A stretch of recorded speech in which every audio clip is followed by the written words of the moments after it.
Vâng, và câu đầu tiên xin cho phép là sự mặt khẩn của vị Kiều Đường Nhân chào đón tất cả quý vị đến với chương trình gặp mặt của Pepper Safari. Cảm ơn quý vị rất nhiều và ngay bây giờ thầy rất hào hứng không biết là tất cả quý vị đã sẵn sàng cho chương trình chưa ạ? Vẫn chưa nghe thấy đã sẵn sàng chưa ạ? Tuyệt vời hơn rồi đấy nha. Quan trọng một số quý khách cần có năng lượng hơn nữa trong suốt chương trình diễn ra. Tại vì sao ạ? Tại vì chúng ta đang thư giãn hay không đâu. Hỏi hòa một chương trình để quý vị có nhiều vui chơi thư giãn tuyệt vời nhất, cũng như có những thông tin rất là thú vị từ các bạn động vật trong suốt chương trình diễn ra. Và ngay bây giờ hãy cùng tôi khám phá khu vực đầu tiên của chương trình quý vị nhé. Khu vực ngoài nhiệt đới của Nam Mỹ sẽ dẫn tất cả quý vị thưởng thức sàn gấu cho đồng bằng về mặt cò sân vàng Judy cùng với bạn Charles. Và chúng ta đang đến với khu vực của Nam Mỹ giao lưu với những bạn vẹt Macau lớn nhất trong thế giới là vẹt trên thế giới. Và bên tay trái của tôi chính là bạn vẹt Macau sân vàng Judy cùng với bạn Thị huấn luyện viên của bạn ấy.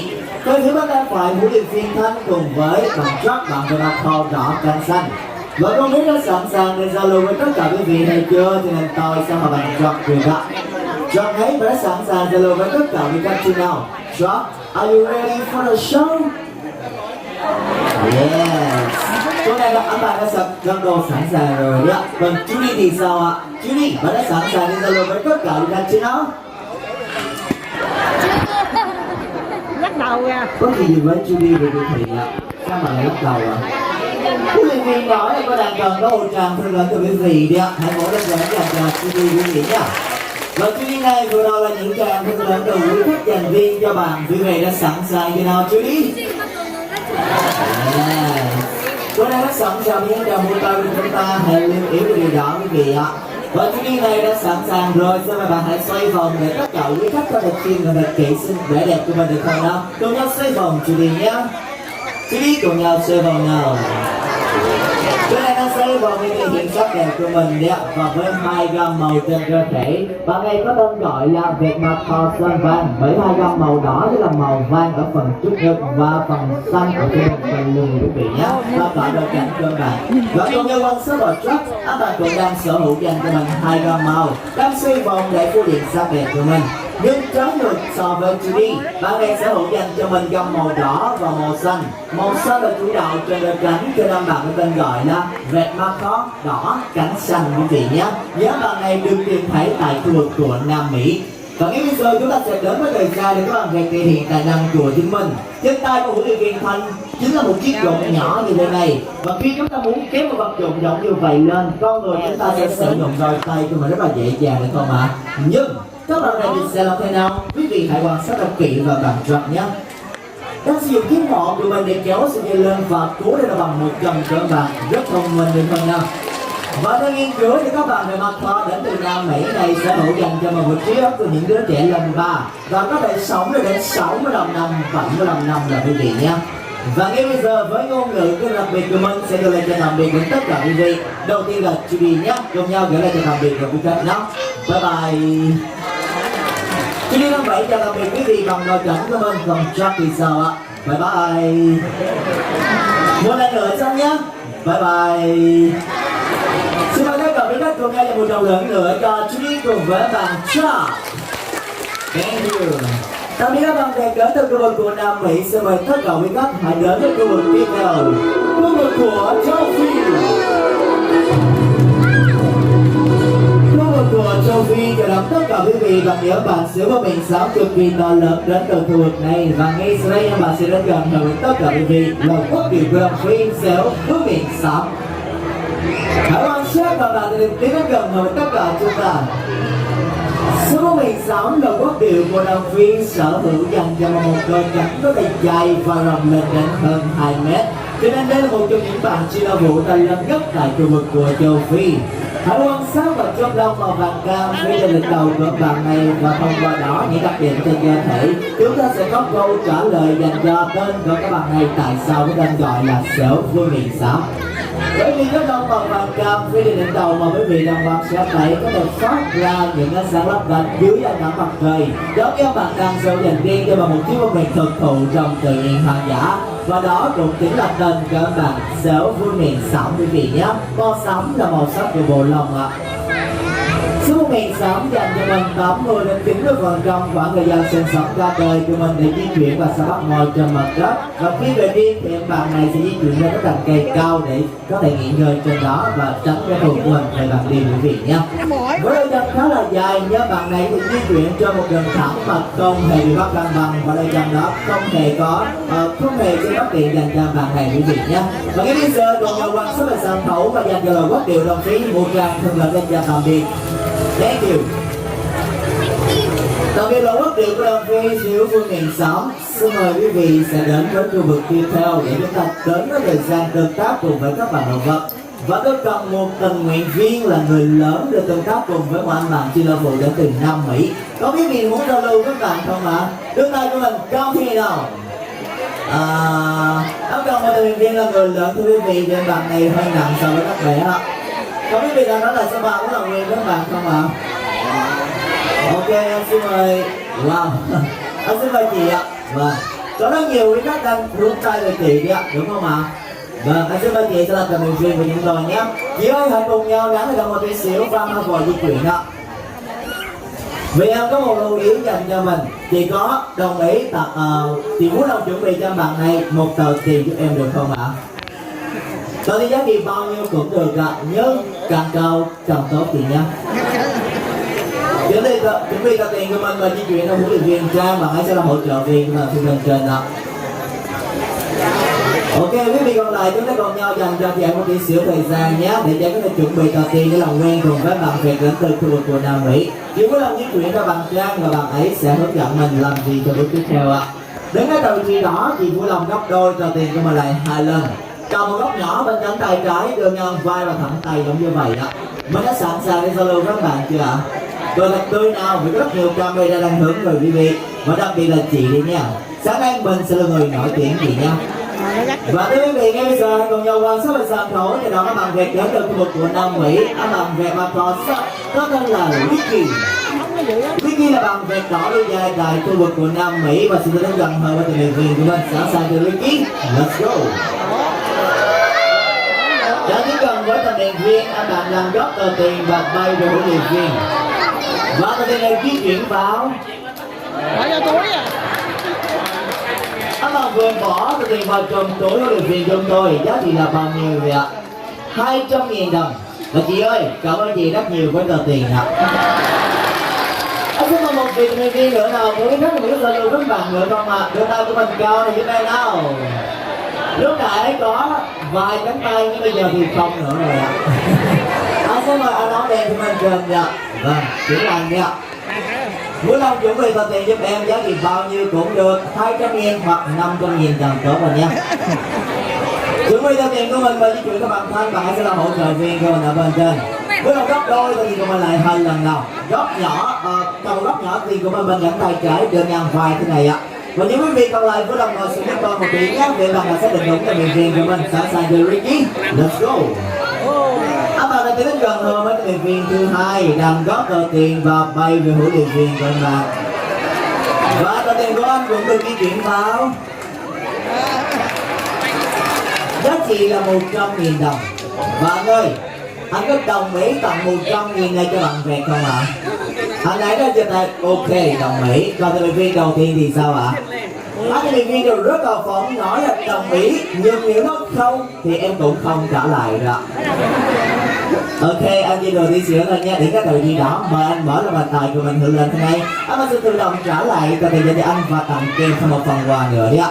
Và cùng nhau trả lại tờ tiền cho người nguyện viên của mình được kiện nha. Với lòng đóng sự bằng tài trợ giúp tôi ạ. Vâng, cảm ơn anh rất nhiều. Và ngay bây giờ xin mời anh cùng nhau trở lại cho tờ vị trí cụ để tiếp tục thời chương trình ạ. Trong cái video đầu tiên, mở ra bàn tay trả cái gì hưởng lên và bạn sẽ tự động trả lại tờ tiền 200.000 cho nhà mình và tặng kèm thêm một phần quà nữa. Một tí xíu cho sọt Mỹ, đó là phần quà gì ạ? Với lòng nhắm sự bằng tay trả chị nhé. Xin mời quý vị cùng nhau vỗ tay lớn dành cho cả hai tình nguyện viên của chương trình cùng các bạn người màu đỏ dài Ricky. Cảm ơn huấn luyện viên Lan, huấn luyện viên của Ricky. Và phần quà mà tôi vừa nói lúc nãy dành riêng cho anh và chị đây, một suất chụp ảnh với các bạn động vật trị giá 50.000 đồng nhé. Chúng ta chụp ảnh ngay các bạn này trên tại sân khấu sau khi trình kết thúc chị nhé. Cảm ơn hai anh chị rất nhiều. Và thưa quý vị, chúng ta cùng nhau rời khỏi khu vực của châu Mỹ để đến với khu vực của chúng ta, một trong những khu vực của châu Á. Sự đồng viên với vợ bà chị Ngọc Phụ rất là đặc biệt quý vị nhé. Hãy quan sát tại hướng tay của tôi. Để chúng ta các bạn đến từ khu vực của Malaysia. Thưa quý vị ạ, chúng ta chờ đón sự kiện của ông bà Hồng Hoàng Thế Giác có tên là Borneo. Borneo là bà Hồng Hoàng Thế Giác là một trong những bạn chim mỏ sừng lớn thứ hai tại khu vực của châu Á và được chọn là loài quốc điệu của Malaysia, hay còn gọi là biểu tượng của bang Sarawak. Loài quốc điệu của Malaysia là bà Hồng Hoàng Tê Giác, tại sao tên gọi là Hồng Hoàng Tê Giác? Bởi vì khi trưởng thành, các bạn Hồng Hoàng Tê Giác này sẽ cho có sở hữu danh thêm một chiếc sừng ở ngay tại trên đỉnh đầu, cái đại phần nhô lên này thưa quý vị. Phần nhô lên này sẽ còn vút lên là một chiếc sừng màu đỏ cam cực kỳ xinh đẹp nhé. Và các bạn Hồng Hoàng Tê Giác là một trong những bạn chim mỏ sừng lớn thứ hai tại châu Á và được liệt kê vào danh sách đỏ của Liên minh Bảo tồn Thiên nhiên Thế giới vào năm 2018. Cho nên đây là loài động vật đang bị đe dọa trong tự nhiên hoang dã, một loài chim rất nguy hiểm tại khu vực châu Á của chúng ta. Và đây là loài chim mỏ sừng lớn thứ hai tại châu Á. Vậy thì các bạn chim mỏ sừng lớn nhất đang ở đâu? Hãy quan sát về phía bên trong cái đường kia để chúng ta chờ đón các bạn chim mỏ sừng lớn nhất đến từ Việt Nam.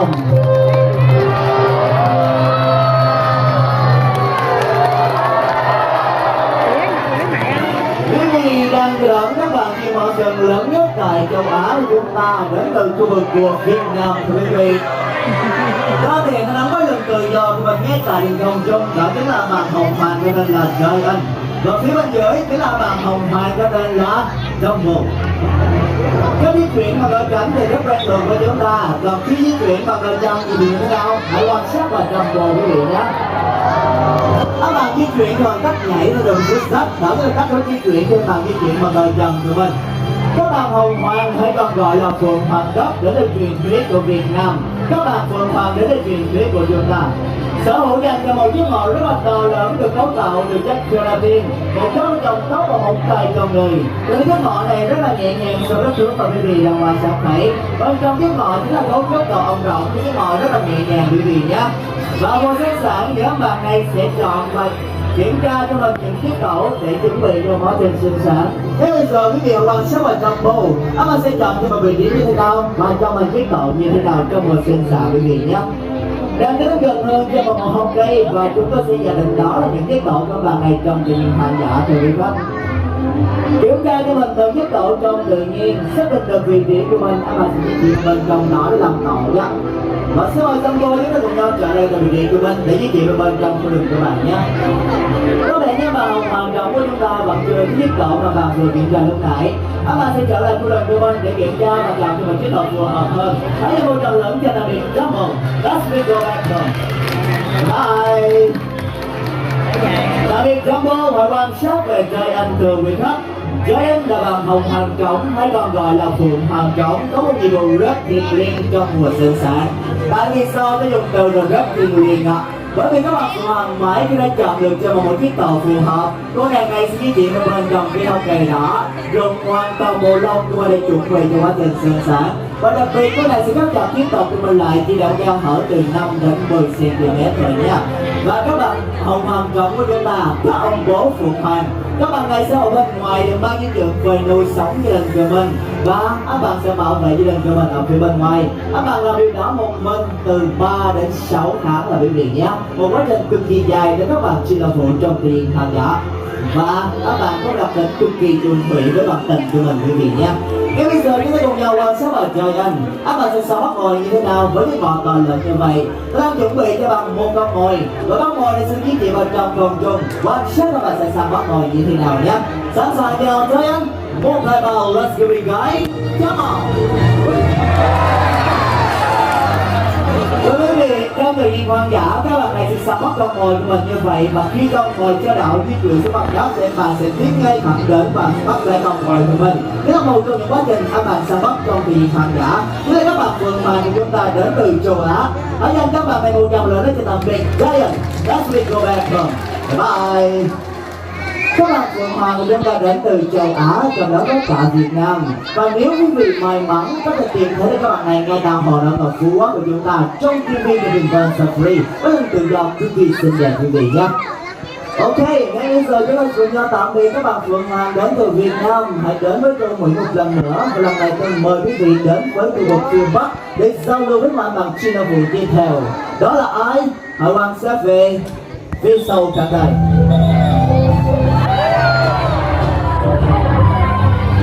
Chúng ta đang chờ đón sự xuất hiện của một trong những bạn chuyên xuất mọi và lượng nhanh nhẹn nhất đến từ Bắc Mỹ bằng diều hầu cánh hồng Christina. Christina là diều hầu cánh hồng được tìm thấy tại khu vực của Bắc Mỹ. Ngay bây giờ mà sẽ đến gần hơn tất cả quý vị để giao lưu bằng khả năng bá lực tự do của mình. Hãy cùng nhau cảm nhận sức đó khi bạn đi đến gần quý vị nhé. Và ngay sau đây chúng ta cùng nhau quan sát về Christina một đôi bay nữa dành cho bạn.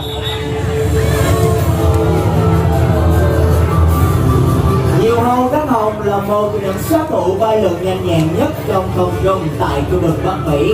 Sở hữu cánh cho một đôi cánh có độ dài là 3,6 feet, tương đương 1,1 mét. Đối với bạn này được bay lượn mà sẽ có một trong tự nhiên cực kỳ tuyệt vời và đặc biệt có một đôi mắt cực kỳ tinh tường để bạn được bay rất cao trên tự nhiên trên không trung.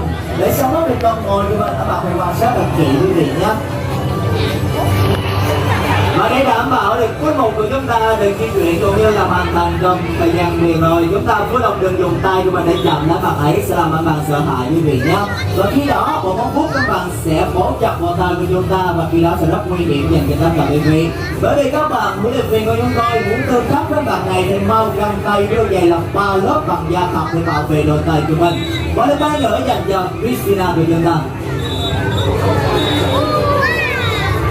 Quý vị quan sát thấy khi em bạn di chuyển với đôi cánh của mình, anh bạn ấy sẽ khép chặt lại và mở ra trong khi bay. Nếu các bạn đừng len lỏi qua những hốc cây và những khe hở trong khu rừng mà bạn đang sinh sống để sẽ có được con mồi của mình dễ dàng hơn quý vị nhé. Và kiểm soát mồi sẽ xu hướng sang bắc cực kỳ tuyệt vời. Quý vị sẽ quan sát thấy một đôi bay nữa ngay tại đường khán đài của chúng ta. quý vị sẽ quan sát quá trình sắm mồi của bạn thì chúng tôi tái hiện lại ngay tại sân khấu của Bình Vân Safari. Chúng tôi đang chuẩn bị cho bạn một con mồi và con mồi này sẽ di chuyển ngang với sân khấu. Quan sát các bạn sẽ săn bắt mồi như thế nào nhé. Christian đã sẵn sàng chưa? Cùng nhau xuất phát nhé. 1, 2, 3, let's go guys, come on. Một tràng pháo nổ cho quý vị cho Christina. Vừa rồi là quá trình săn bắt của bạn này trong tự nhiên hoang dã, chọn cho một vị trí cực kỳ cao. Cho nên con mồi của mình mà tiến khám đến con mồi của mình. Ví dụ một móng vuốt để phóng chặt vào con mồi đó, cân nặng của bạn chỉ đến 1 kg. Nếu bạn lại có săn bắt con mồi của mình gấp 3 gấp 4 lần trọng lượng cơ thể và đặc biệt có thể đạt đến tốc độ 180 km/h quý vị nhé. Nếu bạn có biệt danh là một nhân vật chiêu soát mồi với lượng nhanh nhẹn nhất đến từ Bắc Mỹ. Ngay sau đây hãy dành cho bạn một tràng thử đây cho bạn biệt Christina. Thank you.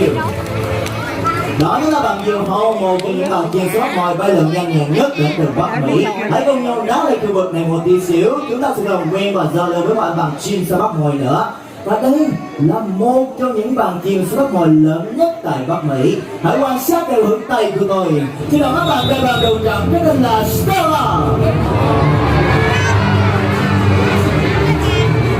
Đại bàng đầu trắng là biểu tượng của Hoa Kỳ đang xuất hiện ở tại sân khấu cho đón tất cả quý vị. Hãy quan sát vào đôi cánh của nhóm bạn này. Biểu tượng của Hoa Kỳ sở hữu dành cho một đôi cánh có độ dài là 5 đến 7 feet, tương đương 1,8 đến 2,3 mét. Cân nặng trung bình từ 3 đến 6 kg. Chiếc máy có thể chạm to hơn, có thể nặng lên đến 7 kg trong tự nhiên hoang dã. Với tốc độ bay 120 đến 160 km/h, anh bạn cũng là một trong những tài sát thủ cực kỳ tuyệt vời trong tự nhiên tại Bắc Mỹ. Đến từ con Hoa Kỳ, ngay sau đây sẽ đến gần với tất cả quý vị. Hãy cho một tràng rộng lên chào đón Stella, biểu tượng của sức mạnh. Đại bàng đầu trắng có một điều đặc biệt trong tự nhiên hoang dã và mùa sinh sản của quý vị sẽ dành cho mình rất nhiều thời gian để xây dựng cho mình một chiếc tổ, và chiếc tổ của các bạn đại bàng đầu trắng thì ước lượng từ 600 đến 1.000 kg. Và tại Florida, số người chúng ta đã tìm thấy một chiếc cầu được xây dựng bởi các bạn đại bàng đồ trắng. Chiếc cầu này có độ dày 6,1 m, độ rộng là 2,7 m. Cân nặng của chiếc cầu đó 2,7 tấn thưa quý vị. Cực kỳ tuyệt vời đấy con nào. Hãy cùng nhau quan sát về sân khấu với từng con hát ghi đến từ khu vực của Bắc Mỹ. Dành cho bạn 150 cho tạm biệt Stella. Thank you. Một chiếc cổ được làm từ các cần nhánh nhỏ, có độ dày là 6,1 m và độ rộng là 2,7 m. Độ nặng ở trong đường của chiếc cổ đó 2,7 tấn thưa quý vị. Ở trên cái đàn cây cao nữa thì quý vị có thể tưởng tượng được rằng anh bạn này sẽ cần bao nhiêu thời gian để xây dựng được chiếc cổ giống như vậy. Chúng ta cùng nhau tìm hiểu về các loài động vật, đặc biệt là đàn bà đồ trắng khi chúng ta có thời gian quý vị nhé. Còn rất nhiều những điều đặc biệt về anh bạn này mà chúng ta sẽ phải tham hiểu nhé. Đó, chúng ta xin chào đón các bạn đối tượng của Rio về mặt cầu đỏ cánh xanh Cherry. Vẫn đây phải của tôi chính là Rio. Anh bạn có một cái tên trong bộ phim Rio rất là nổi tiếng thưa quý vị, anh Quý huấn luyện viên của bạn ấy. Vẫn đây trở bằng Lan huấn luyện viên của Cherry. Và trong cuộc thi nào thì chúng ta cũng cần có những cổ động viên để cổ vũ cho các vận động viên không ạ? Xin mời tất cả các vị ở trên khán đài làm động viên dành cho hai bạn nhé. Và để cuộc thi hấp dẫn như một tí xíu, xin phép được chia khán đài thành hai đội. Quý vị ở giữa khán đài số 2 trở về khán đài số 1, chúng ta cùng nhau cổ vũ dành cho bạn Cherry. Quý vị còn lại cổ vũ dành cho Rio. Và nhiệm vụ các cổ động viên là cái lời vỗ tay và thật to đồng vận động viên của mình. Đầu tiên là đội của Cherry trước nhé.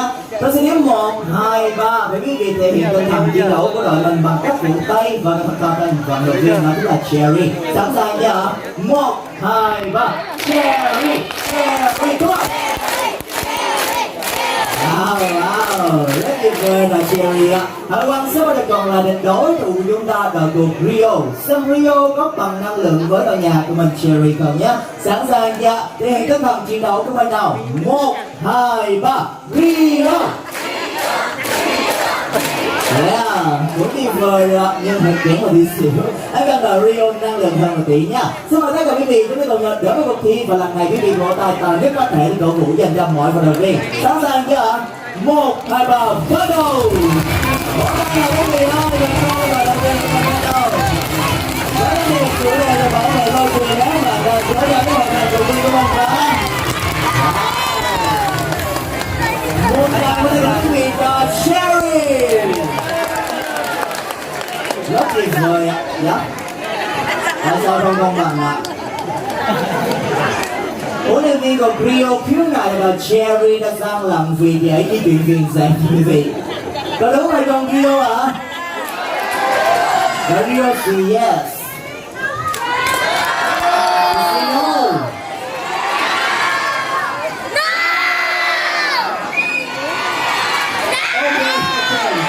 Vâng ạ, anh nghĩ rằng chúng ta sẽ cần có một cuộc thi nữa để phân phối thắng bại được không ạ? Tôi sẽ hỏi với tất cả quý khách nếu đồng ý trả lời yes hoặc no nhé. Một cuộc thi nữa dành cho Cherry cũng như Rio, đồng ý không ạ? Vậy thì trở lại chương trình vào ngày mai quý vị nhé.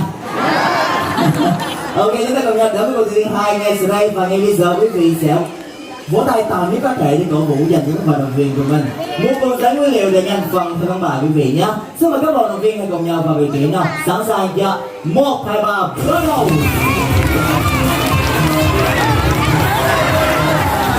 Quá rõ ràng và đồng quý vị cho Rio. Điều này chứng tỏ là gì ạ? Các vận động viên nào gian lận trong các cuộc thi thì không thể chiến thắng được quý vị nhé.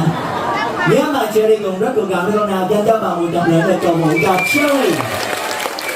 Cảm ơn quý vị rất nhiều và ngay bây giờ chúng ta tặng là chiến thắng trong cuộc thi này cũng không quan trọng được không ạ? Bởi vì thông điệp mà chúng tôi muốn gửi đến tất cả quý khách, hãy cùng nhau chung tay để bảo vệ môi trường bằng cách tiết kiệm tái chế và sử dụng giấy thay vì chúng ta sử dụng quá nhiều bao bì như nào quý vị nhé. Và chúng ta còn rất nhiều cách nữa không nào? Hãy cùng nhau quan sát về sân khấu và cùng quên dành cho hai bạn 100 lượt cho Cherry cùng với Rio để chào tạm biệt. Và ngay sau đây, hãy chuẩn bị camera của tất cả quý khách và hướng ánh mắt về sân khấu. Bởi vì chúng ta đang đến với phần kết của chương trình. Để cảm ơn sự có mặt của tất cả quý vị đã đến với Vinpearl Safari sáng ngày hôm nay. Chúng ta sẽ mang đến hơn 30 các bạn động vật đến từ các châu lục xuất hiện cùng một lúc ra tại sân khấu cho tất cả chúng ta. Ngay bây giờ, hãy cùng nhau bắt đầu thôi nào. Quan sát bên tay phải thì đọc dấu màn động vật đầu tiên đến từ châu Mỹ. Sự xuất hiện trở lại của các bạn bè mập thò đang có tuổi thọ đến 65 năm, 75 năm và có một cái màu rất là to lớn của các bạn thể bay lượn cũng như là di chuyển trong tự nhiên hoang dã cực kỳ tuyệt vời. Còn những cái cảnh của mình thưa quý vị, với những màu to lớn như vậy các bạn bè có thể bắt được hoàn thành hướng dương rất là nhanh chóng đấy nha. Và chúng ta chờ đón các bạn động vật tiếp theo đến từ khu vực của châu Á. Khu vực của châu Á là bộ rồng dòng sóng, một trong những bạn chim nước to lớn nhất trong thế giới chim nước với tài năng bắt cá của mình giữa dòng nước. Đấy là kỹ năng sinh tồn của bạn trong tự nhiên hoang dã. Và ngay sau đây hãy chào đón các bạn động vật tiếp theo đến từ châu Phi.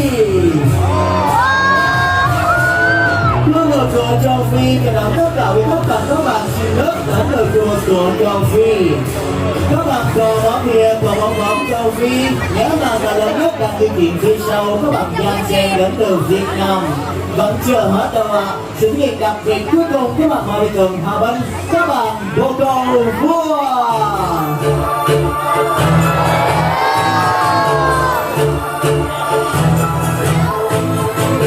Rồi mình có sự thực hiện của tất cả các vùng cầu vua, các bạn đẹp đến từ khu vực của châu Mỹ, các bạn chim đất khu vực của châu Phi, châu Á, trong đó có cả Việt Nam của chúng ta. Để các đại chương trình bị động vật sáng ngày hôm nay, hãy cùng nhau dành cho những bạn huấn luyện viên của chúng tôi những tràng thật lớn và các bạn động vật đã mang đến cho một rất tuyệt vời trong sáng ngày hôm nay. Và ngay sau đây sẽ là chương trình tiếp theo. Chương trình cho bạn cùng với các bạn động vật, quý vị cảm nhận